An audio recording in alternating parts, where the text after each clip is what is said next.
নমস্কাৰ শ্ৰদ্ধাৰ চাবিদসকল বিদ্যালয় শিক্ষাৰ সৈতে সম্পৰ্ক থকা আপোনালোকৰ অসমীয়া ইউটিউব চেনেল ইনফৰ্ম হাবৰ আন এটি ভিডিঅ'লৈ স্বাগতম জনাইছোঁ। আশা কৰিছোঁ আপোনালোক ভালে আছে। চাবিদসকল ইতিমধ্যে হয়তো আপোনালোকে জানিবলৈ সক্ষম হৈছে যে বিভাগীয় কৰ্তৃপক্ষই নিৰ্দেশনা প্ৰেৰণ কৰিছে যে ইউডাইছ প্লাছ চাৰ্টিফাই কৰিব লাগে। এইখিনিতে উল্লেখ কৰিব খুজিম, হয়তো আপোনালোকে জানে ইউডাইছ প্লাছ মানে হৈছে Unified District Information System for Education. আৰু এই কাম প্ৰতি বছৰে প্ৰতিখন বিদ্যালয়ে কৰিব লগা হয় আৰু হয়তো আপোনালোকে এই বছৰৰ কাম সম্পাদন কৰিছে আৰু সেইকাৰণে ইতিমধ্যে ইউডাইছ প্লাছৰ এখন মডিউল চাৰ্টিফাই কৰাৰ সম্পৰ্কত নিৰ্দেশনা আহিছে।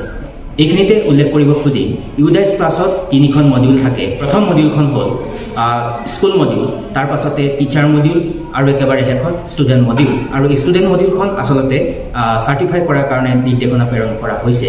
আৰু আজিৰ এই আলোচ্য শিতানত আপোনালোকক স্কুল চাৰ্টিফাই কেনেকৈ কৰিব সেই সম্পৰ্কে ষ্টেপ বাই ষ্টেপ দেখুৱাবলৈ চেষ্টা কৰিম। অনুৰোধ কৰিম ভিডিঅ'টিৰ সম্পূৰ্ণখিনি অংশ চাব আৰু যদি ভাল পায়, যদি সম্ভৱ হয় আগলৈকে শ্বেয়াৰ কৰিব। আহকচোন ভিডিঅ'টিৰ পৰৱৰ্তী অংশলৈ আগবাঢ়ি যাম। ইউডাইছ খুলিবলৈ আপুনি প্ৰথমেই ক্ৰম বা গুগল ব্ৰাউজাৰত ইউডাইছ টাইপ কৰিব। টাইপ কৰাৰ পাছত আপুনি এই অংশখিনিত ক্লিক কৰিব।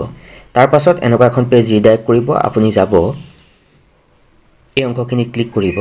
তাৰ পাছত আপুনি যাব লগ in for all modules.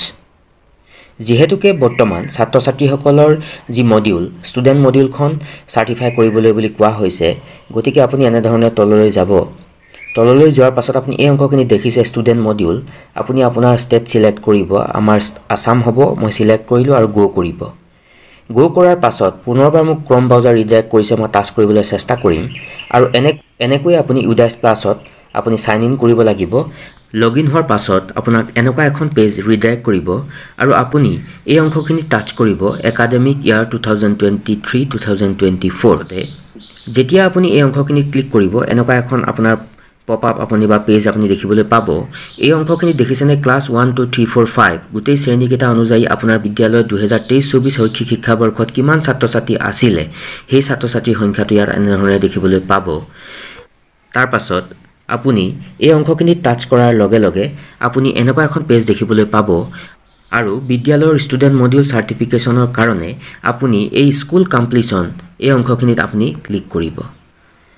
Click কৰাৰ লগে লগে এটা কথা মন দিব, এই অংশখিনি লিখিছে স্কুল কমপ্লিশ্যন মডিউল আৰু ডাইস্কটো ইয়াত উল্লেখ কৰিছে টোটেল ষ্টুডেণ্ট 35 আৰু কমপ্লিটেড 35। কিন্তু মন কৰিব, যদি আপোনাৰ টোটেল ষ্টুডেণ্ট 35 হৈ থাকে আৰু যদি আপুনি কমপ্লিটেড 34 হয়, অৰ্থাৎ এটা ষ্টুডেণ্টৰ ডাটা আপুনি কমপ্লিট কৰা নাই, কিন্তু তেনে ক্ষেত্ৰত আপুনি এই চাৰ্টিফিকেশ্যন বা এই চাৰ্টিফাই কৰিবলৈ কোৱা হৈছে এই চাৰ্টিফাই আপুনি কৰিব নোৱাৰিব। এই বিদ্যালয়খনৰ ক্ষেত্ৰত সকলো ঠিকেই আছে, কাৰণ 35টা ছাত্ৰ ছাত্ৰী টোটেল আছে আৰু কমপ্লিট কৰা আছে 35। ইন প্ৰগ্ৰেছ 0 এই অংশখিনিত আপুনি দেখিবলৈ পাইছে। নট ষ্টাৰ্টেড টু 0, গতিকে এই বিদ্যালয়খনৰ 35টা ছাত্ৰ ছাত্ৰী আছে আৰু সৰ্বমুঠ 35টা ছাত্ৰ ছাত্ৰী যি আপোনাৰ ডাটা কমপ্লিশ্যন কৰা হৈছে। তাৰ পৰৱৰ্তী অংশত এই অংশখিনিত উল্লেখ কৰা দেখিছে আপুনি যে এনৰলমেণ্ট ছামাৰী। যদি আপুনি এই ডাউনলোড অংশত ক্লিক কৰে, মই কৰিবলৈ চেষ্টা কৰিম। কৰাৰ লগে লগে আপোনাৰ বিদ্যালয়ত ইউডাইছত 2023-24 শৈক্ষিক শিক্ষাবৰ্ষত কিমান ছাত্ৰ ছাত্ৰী আপুনি এণ্টাৰ কৰি ৰাখিছে সেই সকলোখিনি কথা আপুনি দেখিবলৈ সক্ষম হ'ব। এনেকৈ স্কুল এনৰলমেণ্ট কাৰ্ডখন আপোনাৰ ডাউনলোড হৈ যাব। এইখিনিত আপোনাৰ বিদ্যালয়ৰ নাম ডাইস্কোড দেখা পাব।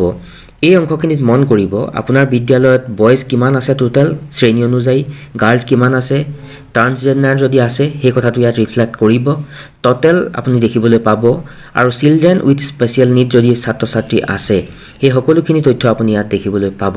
কিন্তু মন কৰিব যে আপোনাৰ বিদ্যালয়ত যদি থকা ছাত্ৰ ছাত্ৰীৰ সকলোখিনি সংখ্যা ইয়াত সঠিকভাৱে ধৰক মানে এণ্টাৰ কৰা হোৱা নাই, তেতিয়াহ'লে আপুনি পুনৰবাৰ এবাৰ চেক কৰাৰ প্ৰয়োজন থাকিব। আৰু এই অংশখিনিত ছ'চিয়েল কেটেগৰী ৱাইজ এনৰলমেণ্ট অৰ্থাৎ caste wise general, ST, SC, OBC total কিমান আছে, মাইনৰিটি ৱাইজ এনৰলমেণ্ট আপোনাৰ ধৰক ইয়াত ৰিফ্লেক্ট কৰিছে। ঠিক তেনেকৈ আপুনি এই সকলোখিনি আপুনি এই ডাউনলোড কৰি পেলাই চাব পাৰিব।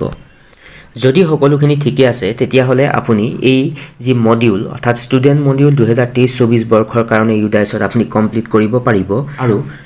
আৰু এইখিনিতে উল্লেখ কৰিব খুজিম এই বিদ্যালয়খনে ইতিমধ্যেই সেই কামটো কৰি পেলাইছে কাৰণ ষ্টুডেণ্ট মডিউলখন তেওঁলোকে কমপ্লিটেড কৰিছে আৰু সেইকাৰণে এই অংশখিনিত উল্লেখ কৰিছে দেখিছেনে thanks for submitting student data completed date and time 6/4/2024 11:37.26 AM অৰ্থাৎ এই বিদ্যালয়খনে যিহেতুকে ইউডাইছত ষ্টুডেণ্ট মডিউলখন কমপ্লিট কৰিছে গতিকে এনেধৰণৰে দেখিবলৈ ইয়াত পোৱা হৈছে ছাত্ৰসকল ইতিমধ্যে আপোনালোকে দেখিবলৈ সক্ষম হ'ল কেনেধৰণৰে আপুনি যি স্কুল যি মডিউল সেই মডিউল কেনেকৈ চাৰ্টিফাই কৰিব সেই সম্পৰ্কে জানিবলৈ সক্ষম হ'ল আৰু এইখিনিতে এটা কথা উল্লেখ কৰিব খুজিম যদিও আপুনি আপোনাৰ বিদ্যালয়খনৰ কাৰণে যিটো আপোনাৰ স্কুলৰ যি মডিউল চাৰ্টিফাই কৰিব তাৰ পাছতো যদি আপোনাৰ বিদ্যালয়ত কোনো ধৰণৰ এডিট কৰিব লগা থাকিব নিউ ষ্টুডেণ্ট এড কৰিব লগা থাকে বা ছেকশ্যনবিলাক এটাৰ পৰা আন ঠাইলৈ আপুনি বদলি কৰিব বিচাৰিছে তেতিয়াও কিন্তু আপুনি ইনকমপ্লিট কৰি পেলাই কৰিব পাৰিব আৰু তাৰ পাছত পুনৰবাৰ হয়তো ইয়াক কমপ্লিট কৰিব পাৰিব এইখিনি আছিল আলোচনাৰ বিষয়বস্তু আৰু বিষয়টো অতি গুৰুত্বপূৰ্ণ সেই উদ্দেশ্য আগত ৰাখি উপস্থাপন কৰিবলৈ চেষ্টা কৰিলোঁ